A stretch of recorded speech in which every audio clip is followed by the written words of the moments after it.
La crise entre le Bénin et le Niger devait être temporaire, mais les jours passent et la tension ne faiblit pas. Frontières fermées, accusations indirectes, silence diplomatique. Que se passe-t-il vraiment entre Cotonou et Niamey? Décryptage. Après avoir déposé le président Bazoum, tous les chefs d'État de l'Afrique de l'Ouest se sont réunis à Abuja et ont unanimement condamné ce coup de force et ont demandé à ce que Bazoum soit libéré et remis sur son fauteuil de président. Voilà. Les chefs d'État africains ont même dit, ont même prévu envoyer une force de la CEDEAO pour aller rétablir l'ordre constitutionnel au Niger. Les frontières ont été bloquées, voilà, leur économie bloquée au niveau de la CEDEAO, au niveau de la BCEAO, ce qui entre-temps a fait mal à la population nigérienne, ça il faut le dire. Mais il faudrait que on sache aussi que dans le protocole d'accord de la CEDEAO, il est formellement interdit qu'un pouvoir constitutionnel soit déposé par les militaires. Ça, il faut le dire. Maintenant, ça voudrait dire qu'en ce temps-là, si ce n'était pas le Niger et que c'était un autre pays de la CEDEAO réagirait de même parce que cela fait partie alors de ses statuts. Maintenant, quand cela est fini, la position de Patrice Talon, le président béninois, n'avait pas plu aux nouvelles autorités nigériennes. On a estimé qu'il a pris une position plutôt très dure. Il a représenté un peu la ligne dure de... Je ne refuse pas, mais après, lui-même, il a fait des conférences débats dans lesquelles il a reconnu qu'ils avaient pris une mauvaise position. Et il a même plaidé que les embargos lancés contre le Niger soient alors annulés, ce qui fut fait. Et depuis ce jour, le Bénin fait de bons clins d'œil, adopte une position d'humilité envers le Niger et lui offre toutes les amitiés. Ce que le pouvoir de Tiani ne voit pas d'un bon œil. Ils ont changé de port. Le Niger a quitté le port de Cotonou à l'avantage du port de Lomé et des autres ports de la région. Et puis, difficilement, le président Nicéphore Dieudonné Soglo plus Boni Yayi ont tenté une médiation pour concilier les deux gouvernements, ce qui n'a pas porté de fruits. Toutes les initiatives prises par le Bénin pour alors aplanir ce différend-là n'ont pas porté de fruits parce que Tiani continue par accuser le Bénin d'avoir des bases militaires, de coopérer avec la France. Maintenant, c'est là où Tiani aussi est peut-être hors sujet selon moi, parce que si Tiani peut avoir une base militaire de Wagner, une base militaire des forces russes sur son territoire, le Bénin peut avoir aussi des bases militaires françaises si c'est la France qui est son coopérant militaire, selon moi, parce que tous les pays sont souverains. Là, je ne suis pas d'accord avec Tiani. Maintenant, il faut dire qu'il y a une frange de l'opposition béninoise qui alors va informer malencontreusement Tiani contre le pouvoir de Patrice Talon. Voilà. Si les Nigériens continuent pas à dire que voilà, il y a des bases militaires françaises au Bénin et tout, il faut dire qu'il y a aussi des politiques béninois qui ont le même refrain. Même si je prends, si je viens aux activistes béninois, il y a un de ces activistes-là qui est très proche du pouvoir de Niamey, qui continue pas à dire... Kémy Séba en l'occurrence. Voilà, Kémy Séba en l'occurrence, qui continue pas à dire il y a des agents de la DGSE française au Bénin. Toute chose que le pouvoir béninois rejette. Et il a même demandé que le Niger envoie ses experts en sécurité pour venir espionner tout le Bénin pour voir s'ils vont trouver des bases militaires françaises. C'est vrai que le Bénin a aménagé des camps dans le nord du pays, des camps sur les champs d'opération contre les terroristes. Et ça, il n'a pas caché. Il a même demandé que le Niger vienne inspecter tous ces camps-là pour voir si, à part les coopérants français et belges qu'ils opèrent, qu'ils hébergent pour venir entraîner les soldats au front, est-ce qu'il y a des bases militaires françaises au Bénin? Ce que le Niger n'a pas fait. Mais moi, je dis, au nom du bon voisinage, je pense quand même que le pouvoir du Niger doit mettre de l'eau dans son vin. Parce que, c'est vrai. Donc, vous pensez que c'est au Niger de faire des efforts maintenant? Oui, des efforts. Parce que, tu sais, quand vous combattez quelqu'un pour sa position, pour son opinion, l'opinion que l'autre a regrettée, et a même présenté des excuses publiques. Il a même demandé à ce que ses anciens chefs d'État aillent voir Tiani pour que voilà, ils puissent avoir de pourparlers. Il a même ouvert une ambassade au Niger. Le Niger aussi a fait cette réciprocité. La fois dernière, le Bénin ne comprend pas pourquoi dans l'ambassade ou le consulat du Niger à Cotonou, il y a 2 diplomates, dont un commissaire et l'autre aussi est un membre actif de la sécurité nigérienne. Alors, le Bénin a dit, dans les lignes diplomatiques ou dans les lois diplomatiques, cela ne doit pas se faire comme ça. Il faut plutôt des autorités civiles, des diplomates civils qui ne font pas partie de la sécurité nigérienne pour ces postes-là. C'est ce que le Bénin a demandé, que le Niger puisse corriger ça. Mais le Niger a donné un nom, voilà, une fin de non-recevoir à cette demande du Bénin. Or, le Bénin vient de sortir d'un coup d'État déjoué, dont les auteurs sont venus de la plupart du Niger. Et c'est avéré. C'est parce que le Bénin était dans un sillage diplomatique qui n'a pas accusé énormément aucun pays. Mais tout le monde sait que la nuit du 6 décembre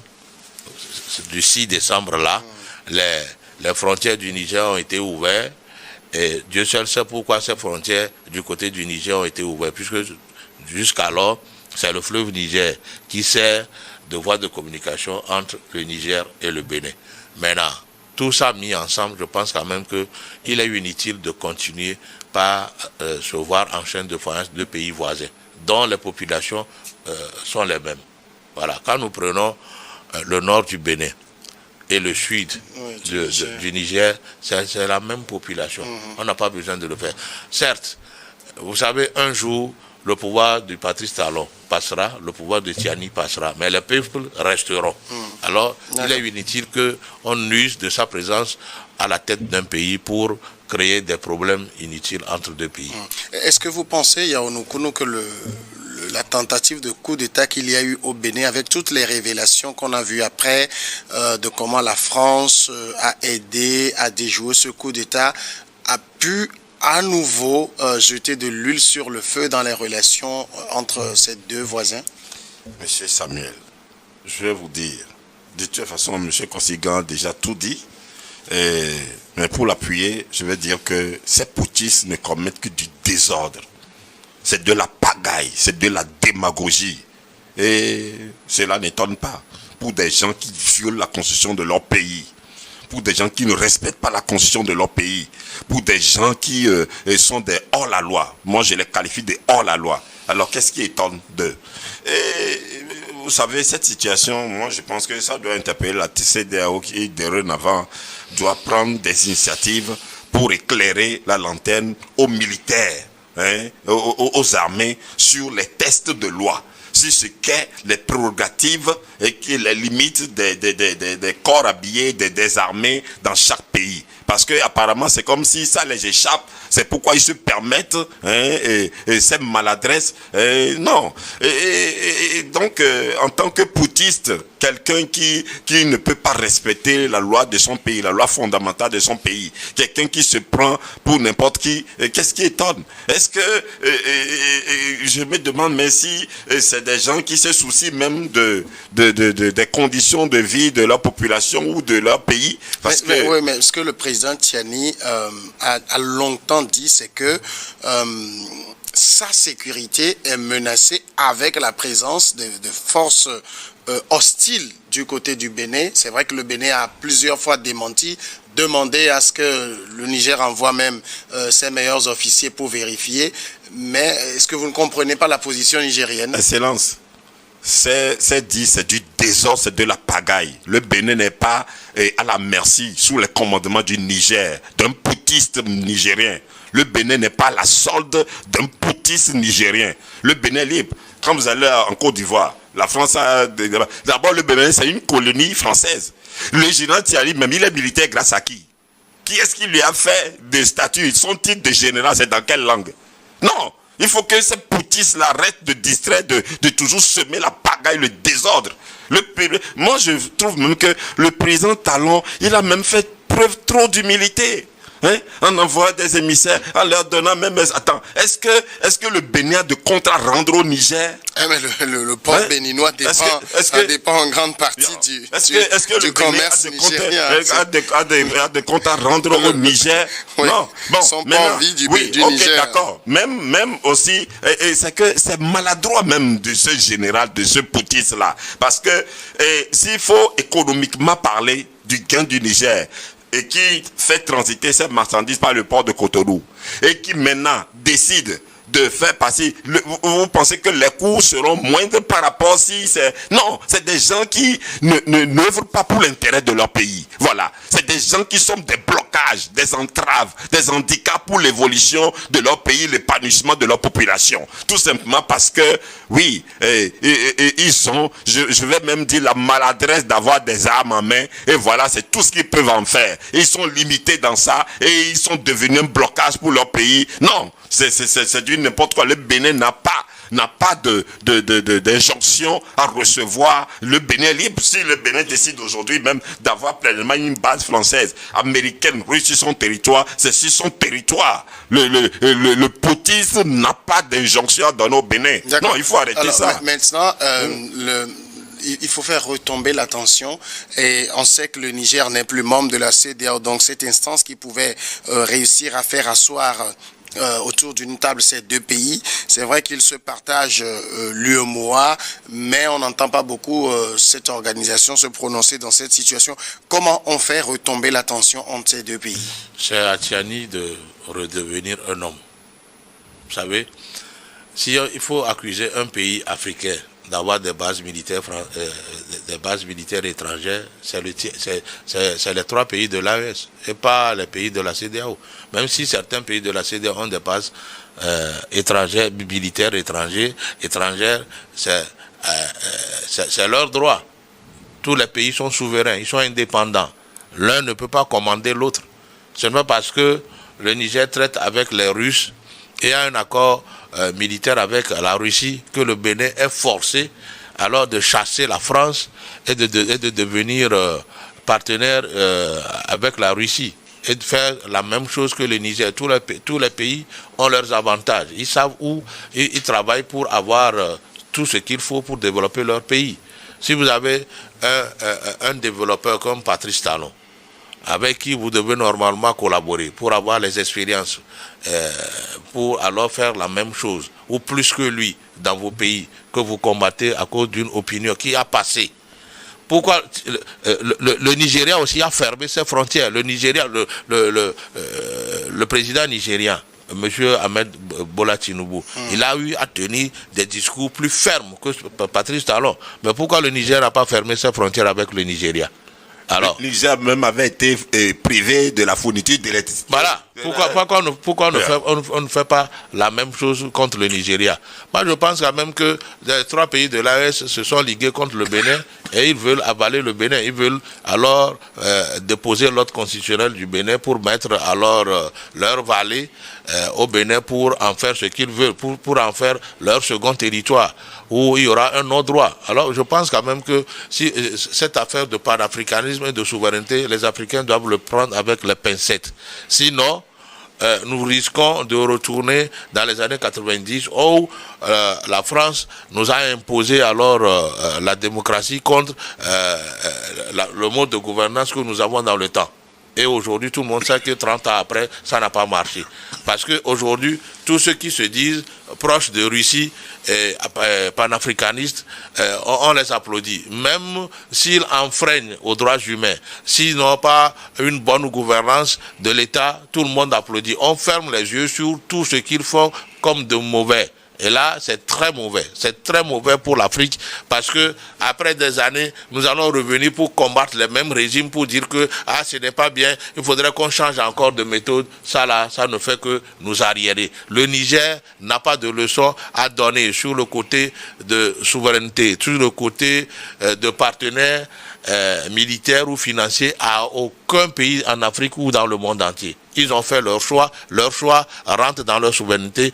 Un autre pays aussi est libre de faire son choix. Toute la conspiration que le Niger a fait contre le Bénin dans cette affaire de coup d'État du 7 décembre passé, c'est parce que Dieu est souverain et prend des décisions souveraines. C'est parce que Dieu est droit. Dieu n'est pas comme les hommes. Sinon, on aurait peut-être une fatalité au Bénin. Ce n'est pas bien. Si le Niger veut travailler avec le Bénin, alors qu'ils prennent les canaux diplomatiques pour travailler avec le Bénin et non chercher à déposer le président qui est alors qui est à la tête de l'État béninois. Je pense que c'est l'intention. Mais si, c'est la même chose que l'opposition vénézuélienne a fait avec les États-Unis, et c'est ce qui a donné l'arrestation de Maduro. Je te dis, il y a une frange des politiques béninois qui travaillent avec les pays de l'AES pour qu'on dépose le président Talon. Mais Talon a fait quoi? Et que quelqu'un n'a pas fait. Nous élisons nos dirigeants pour qu'ils viennent changer nos quotidiens. On n'élit pas nos présidents pour venir copier ce que l'autre a fait. Non. C'est-à-dire que quand vous élisez quelqu'un, l'alternance même a pour essence de changer alors les expériences à la tête des pays, de changer le mode de gouvernance à la tête des pays pour que voilà, le pays puisse aller de l'avant et non reculer. Des gens ne peuvent pas dire que c'est ce que l'autre président a fait que le nouveau doit aussi faire. Non, l'autre aussi a une autre vision. Laissons-le implémenter sa vision. On ne peut pas toujours chercher à le tirer de bas. Ou finalement, comme on n'arrive pas à le tirer de bas, il faut le déposer. Les mêmes démocrates entre griffes béninois ont tout fait pour que le Nigeria, au temps de Buhari, ferme ses frontières avec le Bénin. N'eût été alors l'intelligence du Patrice Talon et de tous ses collaborateurs, le Bénin devait sommer parce qu'eux-mêmes ils avaient donné 3 mois à Buhari. Buhari l'a confessé au président Talon et aux autorités béninoises avant de quitter le pouvoir. C'est pourquoi certains leaders politiques de l'opposition du Bénin n'arrivent plus à aller au Nigeria aujourd'hui. Parce que les Nigériens ont compris que c'est des menteurs, c'est des manipulateurs. On ne peut pas se dire politique d'un pays et aller demander à ce que les pays voisins font du mal à l'économie de votre pays, ne serait-ce que pour faire partir un président. C'est très grave. Excellence. Maintenant, alors, on en vient au point quand même de trouver des solutions pour le dégel. Le dégel appartient au Niger. C'est le Niger qui doit faire. Ça dit, oui, le mais Niger. Là, on est quand même face à une situation où les deux pays ont rappelé leurs diplomates. Donc, il y a nécessité qu'on trouve une solution. La solution, c'est que les Nigériens redeviennent des hommes humains et qu'ils ne se prennent pas au firmament de l'Afrique. Qu'ils redeviennent humains. Excellence. D'abord, voilà. Permettez-moi de saluer, de glorifier la victoire du président Patrice Talon sur cette tentative de coup d'État contre lui, et également de remercier tous les pays qui lui sont venus en appui, de vraiment les remercier pour cela.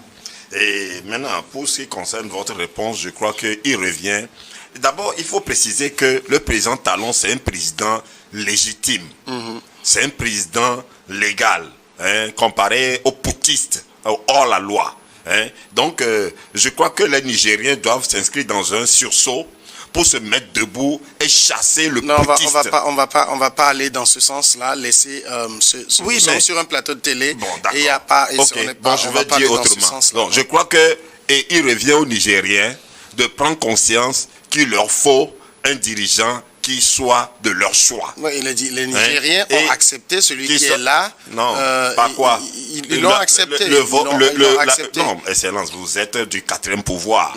Vous êtes du 4e pouvoir et comme vous l'avez dit, nous sommes à l'antenne. Alors donc, comment est-ce qu'un peuple désigne son dirigeant? Est-ce qu'il y a eu le vote? Moi, je sais qu'il y a un seul moyen pour un peuple de désigner son dirigeant.